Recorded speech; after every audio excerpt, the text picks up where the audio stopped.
तुम्ही ज्या कोणी व्यक्तीला भेटाल त्याला भेटताना असं बोला की तुमची ही बोलण्याची शेवटची संधी आहे, म्हणजे कदाचित तुम्ही उद्या असाल किंवा तो पण नसेल। या जगामध्ये एकच जर शाश्वत काय असेल तर ते मृत्यू आहे।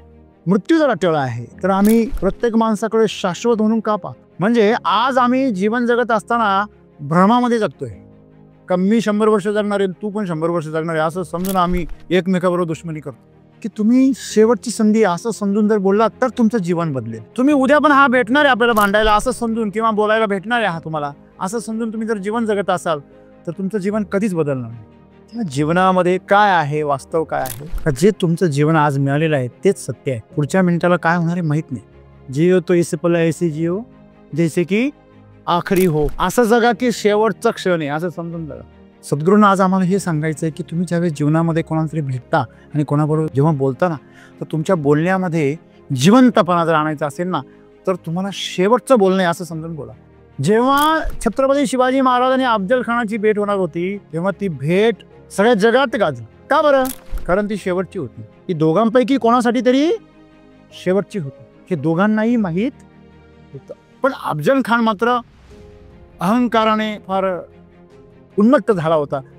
त्याला असं वाटलं तर ही छत्रपतीची शेवटची भेट आहे, आपण तर काय अजरामर आहे। परंतु ही प्रकृती फार गमतीशीर आहे, ती क्लायमॅक्स बदलून टाकते। एक लक्षात ठेवणं गरजेचं, जीवन हे स्क्रिप्टेड नाहीये, कधीही काही पण होऊ शकतं।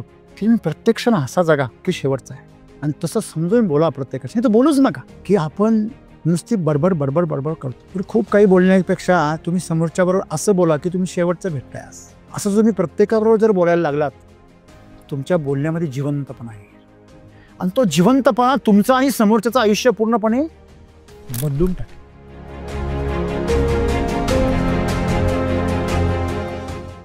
सर, आजचा माझा प्रश्न असा आहे की सद्गुरू सांगतायत की आपण कुणालाही जर भेटलो तर शेवटची संधी समजून त्यांना भेटायचे, परंतु असं होतच नाही। कारण आपण पहिल्यांदा जेव्हा कोणाला भेटतो तर आपण म्हणजे पूर्ण ओपन होत नाही किंवा मनमोकळेपणाने कोणाशी तेवढं बोलत नाही, कनेक्ट होत नाही। त्याच्यासाठी बराचसा काळ घालतो, तेव्हा आपण आपली भावना असेल किंवा काय ते मनमोकळेपणाने बोलतो। तर मग जेव्हा पहिल्यांदा आपण कोणाला तरी भेटतो तर एकदम शेवटची संधी म्हटल्यानंतर पूर्ण जे काय असेल ते मनमोकळेपणाने एकदम बोलायचंय। तर असा कुठला विचार केला पाहिजे की आपण शेवटची संधी समजून व्यक्तीशी भेटू किंवा बोलू शकतोय? आपल्याला आतापर्यंत सांगितलेलं आहे की तुम्ही जीवनामध्ये आशावादी असलं पाहिजे किंवा ज्या पॉझिटिव्ह गोष्टी आहेत त्याच्याकडेच तुम्ही त्याच भागाकडे बघूनच जीवन जगलं पाहिजे। तुम्ही शेवटची संधी आहे म्हणून जर बघत असाल तर मग ही निगेटिव्ह निराशावादी नाही का? निराशवादी नाही। मित्र हो, शब्दशः अर्थ आपण पकडतो म्हणून अशा प्रकारची समस्या निर्माण होते। खरं तर आम्हाला शब्दच कळत नाही। आपण प्रतिनिधीमध्ये म्हणतो भारत माझा देश आहे, अरे तुम्ही शब्दावर कोणते दबाव देतात त्याच्यावर अवलंबून आहे। भारत माझा देश आहे, भारत माझा देश आहे, भारत माझा देश आहे, म्हणजे 3 शब्दांवर तुम्ही 3 स्टेज जर दिले तर 3 वेगवेगळे अर्थ तयार होतात। याच्यापेक्षा अजून सोपं सांगू, मी आंबा खाल्ला, मी आंबा खाल्ला, मी आंबा खाल्ला, मी आंबा खाल्ला, म्हणजे तुम्ही ज्या वेळेस एका शब्दावरती जेव्हा जोर देता तेव्हा तेच वाक्य प्रश्न निर्माण करतं, तेच वाक्य उत्तरही देतं, तेच वाक्य एक वैशिष्ट्य दाखवतं। मी आंबा खाल्ला हे आणखीन एक वेगळा अर्थ। हे सौंदर्य आहे, भाषेचं सौंदर्य आहे, परंतु हे सौंदर्य तुम्ही प्रत्यक्ष जवळ त्याच्या सहवासामध्ये ऐकत नाही, तो पण तुम्हाला कळणार नाही। तो भाव समजण्यासाठी समक्ष असणे गरजेचं आहे। तुम्ही वाचून समजू शकाल एवढी प्रगल्भता प्रत्येकामध्ये नाही आहे, म्हणून तर गुरुची गरज पडते। गुरु जो नेमका अर्थ आहे तो समोर आणून देतो।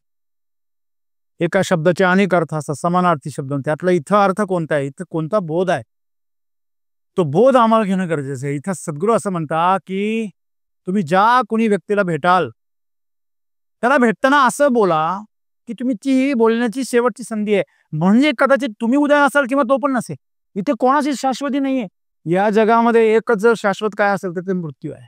मृत्यू जर अटळ आहे तर आम्ही प्रत्येक माणसाकडे शाश्वत म्हणून का पाहतो?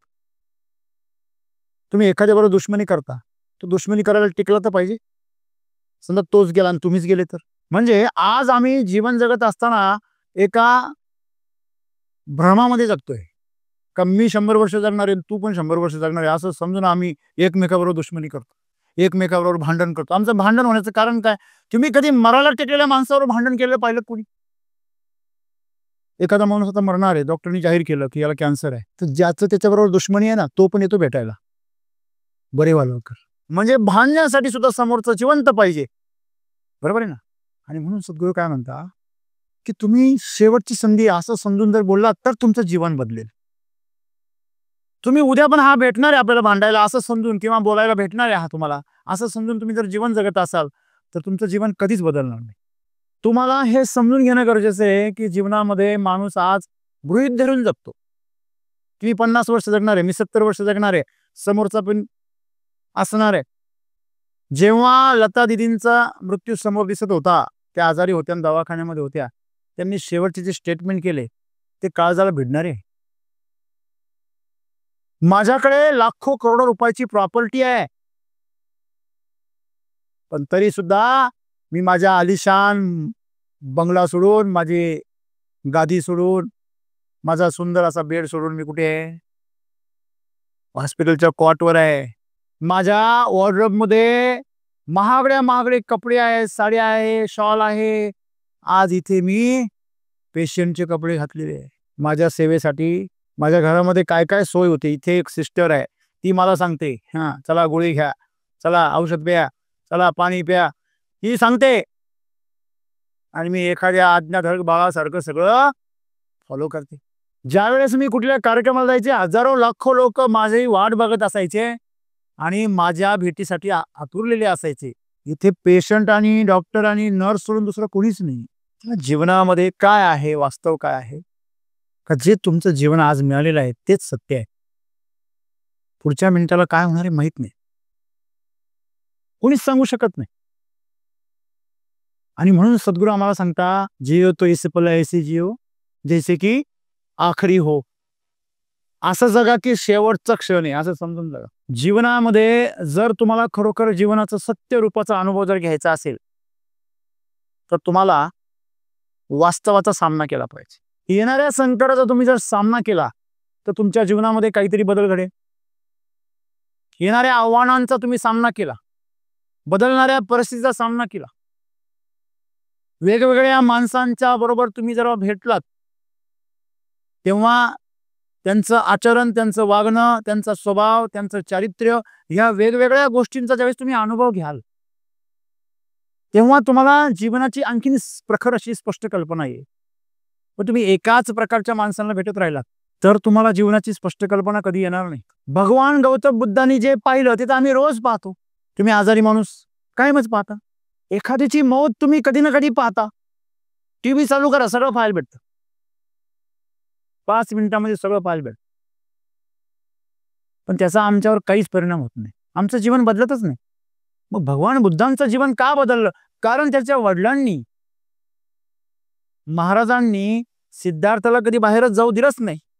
महालामध्ये सगळी व्यवस्था केली पूर्णपणे. त्या परिसरामध्ये त्याने अशा प्रकारची व्यवस्था केली की त्याला आजारी माणूस त्याला भेटू नये, त्याला म्हातारा माणूस भेटू नये, त्याला कधी मृत्यूचं अंत्ययात्रा कधी बघायला भेटू नये, की माणूस मरतो हे त्याला कधी कळू नये. मग एवढी संवेदनशीलता त्याच्यामध्ये होती की ज्यावेळेस त्यांनी पहिल्यांदा पाहिलं त्याच्यावर आघात झाला. आमच्यावर आघातच होत नाही, कारण आम्ही गुळगुळीत झालो. नर्मदेचे गोटे किती पण पाणी वाहू द्या, आम्ही आणखीन गोल गरगरीत. पाणी म्हणजे जीवनाचा अनुभव. एकच प्रकारचा अनुभव किती वेळा आम्हाला आला तरी पण आमच्या जीवनात काही बदल होत नाही. खोटं बोलल्यामुळे आम्ही बोलणे खाल्ले ना, आम्हाला काही फरक पडत नाही. थोडी मान खाली घालायची, हे रे माझ्या मागल्या, बरोबर आहे. आणि म्हणून जीवनामध्ये क्रांती जर घडून आणायची असेल ना तर तुम्हाला आव्हानांचा सामना केला पाहिजे. आणि आमची समस्या काय का आम्हाला हा माणूस आवडतो ना, हा माणूस नाही आवडत. आम्हाला या माणसाबरोबर बोलायला खूप आवडतं, या माणसाबरोबर बोलायला नाही आवडत. आम्हाला का आवडत नाही? कारण आम्हाला अनुकूल जे आहे ते आम्ही स्वीकारतो आणि आम्हाला जे प्रतिकूल आहे त्याच्यापासून आम्ही दूर दूर पळतो. प्रत्येकाचा सामना करता आला पाहिजे आणि प्रत्येकाचा सामना करण्याची क्षमता तुमच्यावर रूपांतरण झाल्याशिवाय नाही होणार. आणि मग तुमचं जीवन जे आहे ते बदलणं गरजेचं आहे. प्रकृती सतत बदलते, तुमचं शरीर सतत बदलतंय, पण तुम्हाला मात्र बदलायचं नाही. उलट आम्ही जो बदलतो त्याला म्हणतो काय भुहिऱ्यासारखा रंग बदलतो. परंतु ते भुहिऱ्यासारखा रंग बदलणं म्हणजे काय? चारित्र्य बदलणं आहे. इथे चारित्र्य बदलण्याचा विषय नाही आहे, हे चारित्र्य संवर्धनाचा विषय आहे. मला सांगा, तुम्ही एकच प्रकारचं काम करत राहिला आयुष्यामध्ये तर अष्टपैलू व्हाल का? तुम्ही जर विविध प्रकारचा अनुभव घेतला तर तुम्ही काय व्हाल? अष्टपैलू व्हाल. जीवनामध्ये थोडेसे समृद्ध व्हा. समृद्धी म्हणजे काय हो?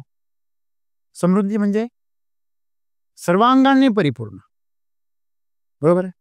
आरोग्य चांगलं आहे, संपत्ती चांगली आहे, करिअर चांगलं आहे, काम चांगलं आहे, भविष्य चांगलं आहे. बरोबर आहे? मग सद्गुरूंना आज आम्हाला हे सांगायचं आहे की तुम्ही ज्यावेळेस जीवनामध्ये कोणाला तरी भेटता आणि कोणाबरोबर जेव्हा बोलता ना, तर तुमच्या बोलण्यामध्ये जिवंतपणा जर आणायचा असेल ना, तर तुम्हाला शेवटचं बोलणं आहे असं समजून बोला. मी नेहमी सांगतो, जेव्हा मी एखादा खेळ खेळतो किंवा मी एखादं काम करतो किंवा एखादा मी शेतकऱ्यांची चर्चासत्र घेतो किंवा एखाद्या शेतकऱ्याच्या व्हिजिटला जातो, त्यावेळेस मी असं समजतो की ही माझ्या आयुष्यातली शेवटची भेट आहे. हा माझ्या आयुष्यातला शेवटचा खेळ आहे. हे माझ्या आयुष्यातलं शेवटचं चर्चासत्र आहे असं समजून तिथे जातो. पुढच्या क्षणी जरी मृत्यू आला ना, तरी त्या मृत्यूचा हसत हसत स्वागत करण्याची क्षमता माझ्यामध्ये का निर्माण होते? कारण मी अतृप्त नाहीये. परंतु मी जगायचं जर राखून ठेवलं आणि ते उद्या जगणार आहे असं जर मी म्हटलो, मी माझं गोड बोलणं कोणासाठी तरी राखून ठेवतो आणि मग माझ्यामधलं कडू आहे ते सगळ्यांसाठी उघड आहे. मोह मायेमध्ये जर माणूस असेल तर तो काय करतो? जर जी गोष्ट आपल्याला गरजेची नाहीये ना, टाकाऊ आहे, आपल्यासाठी अनावश्यक आहे, कमी आवश्यक आहे, तिचं दान करतो. बघा, घरामध्ये जेव्हा स्त्रिया कोणीतरी भिक्षा मागायला येतो तेव्हा जे चाळण करून उरलेलं असतं ना ते दानामध्ये देतात. हॅलो, आम्ही पण तसंच करतो ना हो. आमच्याकडे ज्या भावना आहे, ज्या कटू भावना आहे, आमच्याकडे जे कटू विचार आहे, आमच्याकडे ज्या कडू गोष्टी आहे, त्याच आम्ही काय करतो? सगळ्यांना वाटत बसतो. तुम्हाला माहिती आहे का हो, तो आमका असा तसा, त्यांचं असं त्यांचं तसं. हे असं बोलून आम्ही स्वतःला काय सिद्ध करत असतो? सज्जन. दुसऱ्याला नालायक सिद्ध केलं की आपण सज्जन होतो. ही भास आहे आमचा, हा भ्रम आहे. आणि म्हणून आम्ही जेव्हा कोणालाही भेटतो आणि त्याच्याबरोबर बोलतो तर आम्ही औपचारिकपणे बोलतो, एक तर कुत्सितपणे बोलतो, टोमणे तरी मारतो. अशी कुठली स्त्री जी आपल्या नवऱ्याला टोमणी मारत नाही? हॅलो, टोमणे मारण्याचं सगळ्यात हक्काचं ठिकाण आहे. जरी दुखणं कुठून जरी असेल, ऑफिसमध्ये बॉस बोलला असेल, एखादा कर्मचारी, सहकर्मचारी किंवा मित्र त्यांनी दुखावला असेल, तो दुःख व्यक्त करण्याची जागा कुठे आहे? हक्काची. ते बिचारा सगळं सहन करतो. त्याची बिचाराची कचरापेटी करून ठेवलेली असते. सगळीकडचा कचरा तिथे टाकायचा. मी काय म्हणते ऐका ना तुम्ही. साधं बोलून सुद्धा देत नाही तुम्ही. त्याच्या आउटगोईंग कॉलेज बनून जातात, स्वतः इनकमिंगचा वाचतात. आणि म्हणून आदर्श नवरे हे मितभाषी असतात. त्यांनी मानलेलं आहे, प्रकृतीने आपल्याला दोन कान दिले, एकच तोंड दिले. मग आपण दुप्पट ऐकूया, आपलं पण ऐकूया आणि बायकोचं पण ऐकूया, अपवादाने तोंड उघडूया. मित्रांनो, सर्वात समस्या काय? त्याच बायकोला जर कळलं की आपल्या नवऱ्याला कॅन्सर झालेला आहे, नवरा काही दिवसाचाच पाहुणा आहे आता, ती कशी बोलतो? तिच्या बोलण्यामध्ये जे मातृत्व तयार होतं, जी आईच्या भावने तिच्यामध्ये आई जन्माला येते आणि नकळत ती त्याला बाळ समजून त्याचं पालन पोषण करते. पण तोपर्यंत भिजून वाळत घातलेलं धुनच असतं ते. मधून जर पिळून जर पाणी निघालं तर आपटून पाणी काढायचं. बरोबर आहे? कदाचित हजारो वर्ष तिला ज्याप्रमाणे छळलं गेलंय त्याचा परिणाम असेल. बरोबर आहे? म्हणजे सांगण्याचा परिणाम काय या ठिकाणी, की जेव्हा दोन माणसं एकमेकाला भेटतात, नेहमीच येतो या सदरामध्ये भेटतात, हा बिचारा म्हणतो अहो ते ते घरामध्ये थोडंसं जरा खिडक्या वगैरे सगळं जरा साफसफाई करा ना. नाही, मला काय वेळ आहे का, मला तेवढंच काम आहे का. आणि त्या दिवशी जर त्याचे मित्र येणार असतील तर जर त्यातला एखादा मित्र जर म्हटला, काय वहिनी तुमचे खिडक्या फारच सुंदर आहे, पण त्यांच्याकडे कोणी लक्ष देत नाही त्यांच्या सुंदरतेकडे. तर दुसऱ्या वेळेस भाऊजी यायच्या आत सगळ्या खिडक्या साफ असतात. बरोबर आहे ना. का? कारण तो कधीतरी येतोय, परत येतो की नाही हे आपल्याला माहिती असतं. हा एकच इम्प्रेशन घेऊन निघून जाईल आणि कायम आपल्याबद्दल असाच विचार करेल. किती काळजी करतो आम्ही. जर एखादा मनुष्य आपण जेव्हा दररोज भेटतो त्यावेळेस भेटीमध्ये आपण तेवढे संवेदनशील नसतो. जेव्हा छत्रपती शिवाजी महाराज आणि अफजल खानाची भेट होणार होती तेव्हा ती भेट सगळ्या जगात गाजली. का बरं? कारण ती शेवटची होती. ती दोघांपैकी कोणासाठी तरी शेवटची होती. हे दोघांनाही माहीत होतं. जिजाऊ महासाहेबांना पण माहीत होतं का याच्यामध्ये काही पण होऊ शकतं. स्वतः छत्रपतींना पण माहीत होतं. पण अफजल खान मात्र अहंकाराने फार उन्मत्त झाला होता. त्याला असं वाटलं तर ही छत्रपतीची शेवटची भेट आहे. आपण तर काय अजरामर आहे. परंतु ही प्रकृती फार गमतीशीर आहे. ती क्लायमॅक्स बदलून टाकते. म्हणून तो सिनेमे तयार होता त्याच्यावरती. तुम्ही काय स्क्रिप्ट लिहालो अशी स्क्रिप्ट ही प्रकृती लिहिते. एक लक्षात ठेवणं गरजेचं, जीवन हे स्क्रिप्टेड नाहीये. कधीही काही पण होऊ शकतं. आणि म्हणून सद्गुरू सांगता शेवटची संधी समजून तुम्ही कोणाबरोबर बोला. कसं बोलाल तुम्ही? शेवटचं ज्यावेळेस बोलायचं असं कसं बोलतो माणूस? जेव्हा एखाद्या व्यक्तीचा जीव जाणार असतो आणि त्याचं डोकं आपल्या मांडीवर असतं तेव्हा काय बोललं जातं? स्वतः रावण सुद्धा काय बोलला शेवटच्या भेटीमध्ये?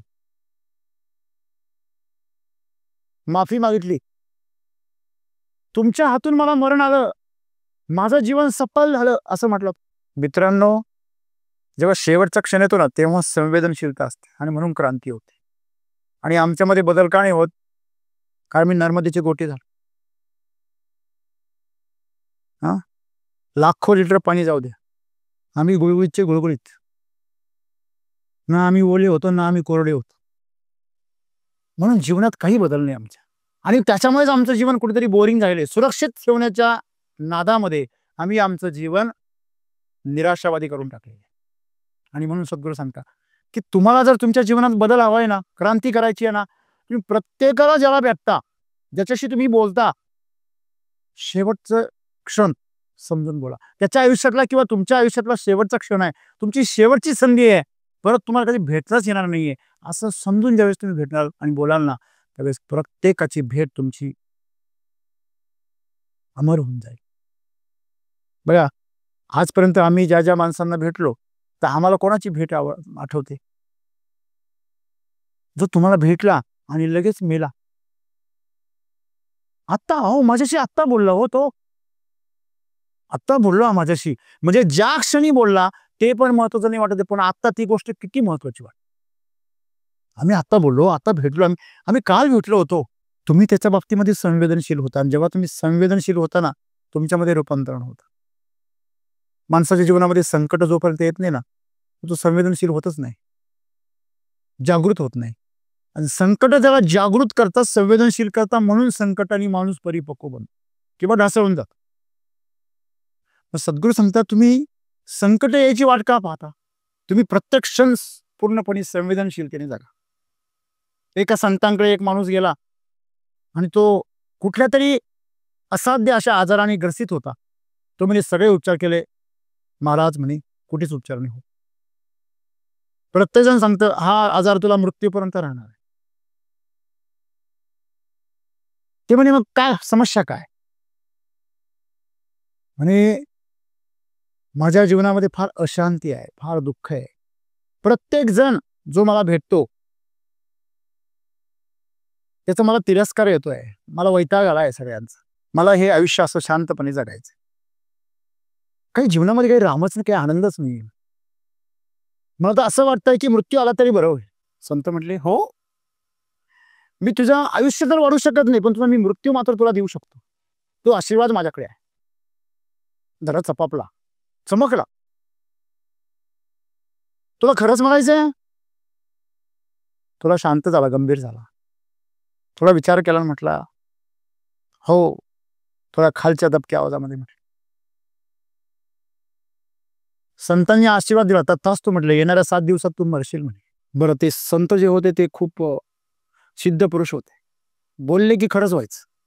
आत्तापर्यंत त्यांची ख्याती होती, त्या भीतीने त्यांच्याकडे जात नव्हता. ओळखलं आपली शेवटची भेट आता संतांबरोबर. फरक काय, आपलं भेटणं नाही. निराश अंतःकरणाने भीत भीत माघारी गेला. सोमवार गेला, मंगळवार गेला, बुधवार गेला, गुरुवार गेला, शुक्रवार गेला, शनिवार गेला आणि पुन्हा रविवार उगवला. हा जिवंतच. 7 दिवसामध्ये त्याचं वजन कमी झालं. सकाळी उठल्यानंतर पाहत होता काय मी जिवंत आहे. त्याला स्वतःवर विश्वास बसेना. त्याने बायकोला सांगितलं मला चिमटे घे. मुलांना सांगितलं अरे मला दबुके मारा. खरंच त्याला लक्षात आलं की आपण जिवंत आहे. त्याने आंघोळ केली आणि त्या संतांकडे पळत पळत गेला. चहा पाणी नाही, काय नाही, पळत पळत त्या संतांना गाठलं. म्हणे महाराज महाराज मी वाचलो म्हणे, आणि माझा आजार बी गेला. मला जो त्रास होत होता, माझं डोकं कायम गरगरायचं, मला साधं सरळ चालता येत नव्हतं, ते सगळं बंद झालं. मला एक वस्तू 2 दिसायच्या. मला एकाने एक सांगितलं की मला दुसरं आठवायचं. मला एक काम सांगितलं का मी दुसरंच काहीतरी करायचो. मी नांगर आणायला सांगितलं का वखर घेऊन यायचो. गाय आणायला सांगितली का बैल घेऊन यायचो. काय होतं, माझं आयुष्य बिघडून गेलं होतं सगळं. काय आजार होता मला, अल्झायमर्स असा काहीतरी आजार म्हणतात, तो आजार मला झालेला होता. 60 नंतर बुद्धी नाटी होते म्हणतात ना, तशा प्रकार. मला विसरण्याचा भयंकर आजार आणि अशांती, अशा प्रकारची भणभण भणभण, एखाद्या पिसाळलेल्या कुत्र्यासारखी माझी भणभण असायची. ते सगळं थांबलं हो. म्हणे केलं काय तू 7 दिवसामध्ये? तुमच्याकडनं गेलं. आता कळलं होतं 7व्या दिवशी मरणारच आहे. ज्या ज्या नातेवाईकांचे पैसे बुडवलेले होते ते सगळे नेऊन दिले. ज्या ज्या नातेवाईकांचं मित्रांचं मन दुखवलेलं होतं त्यांची जाऊन माफी मागितली. ज्या भावंतीमधून आम्ही दुसऱ्याचे बांध करून वरून त्याच्या विरुद्ध केस ठोकली होती, ती केस मागं घेतली. बायकोला आतापर्यंत खूप थापा मारल्या की तुला जेजुरीला घेऊन जाईल. तिला जेजुरीला घेऊन जाऊन आलो. त्या पहिल्या 5 पायऱ्या पहिल्यांदा चढलो तिला खांद्यावर घेऊन. पोरांना शिवनेरी किल्ल्याला जायची फार इच्छा होती, त्यांना घेऊन जाऊन आलो. त्यांना किल्ला दाखवला, त्यांना सिंहगड दाखवला.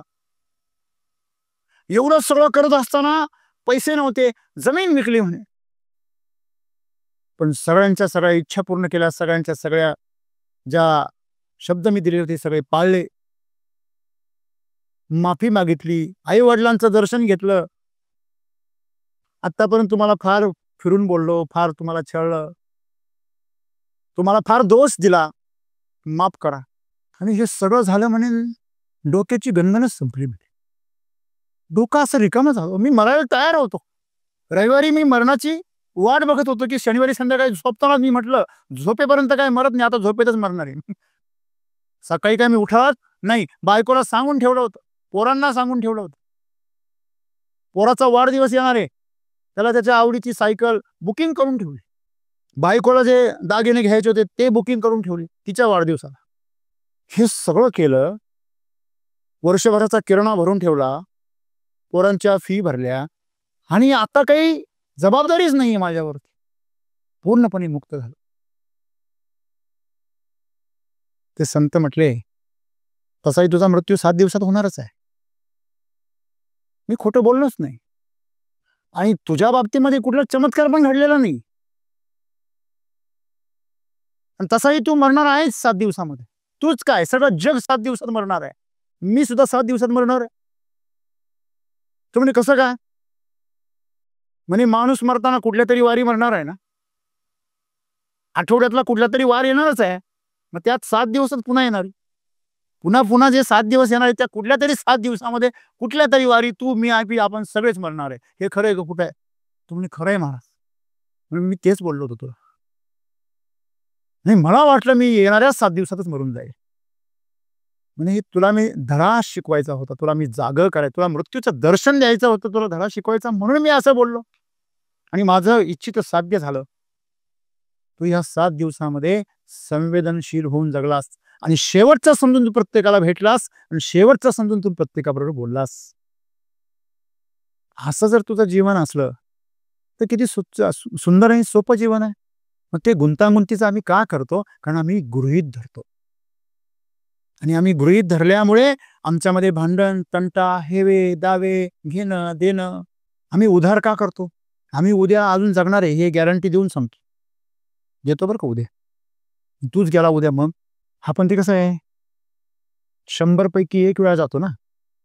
ते 99 वेळा लक्षात ठेवतो माणूस, ते 1 वेळा लक्षात ठेवत नाही. पण तो 99 गॅरंटेड नाही आहे, तो 1 गॅरंटेड आहे. हॅलो, आहे ना.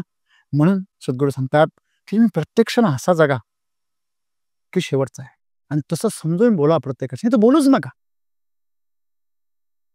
तुम्हाला तेच तेच बोलायचं आहे ना पुन्हा पुन्हा, गुड मॉर्निंग, गुड नाईट. बरोबर आहे की नाही? तुमच्या जीवनामध्ये तेच स्टेटमेंट जर पुन्हा पुन्हा येणार असतील, तुम्ही असं गृहीत धरून जगताय की उद्या सकाळी पण तुम्ही जागणार आहे, उद्या परत भेटणार आहे आपण.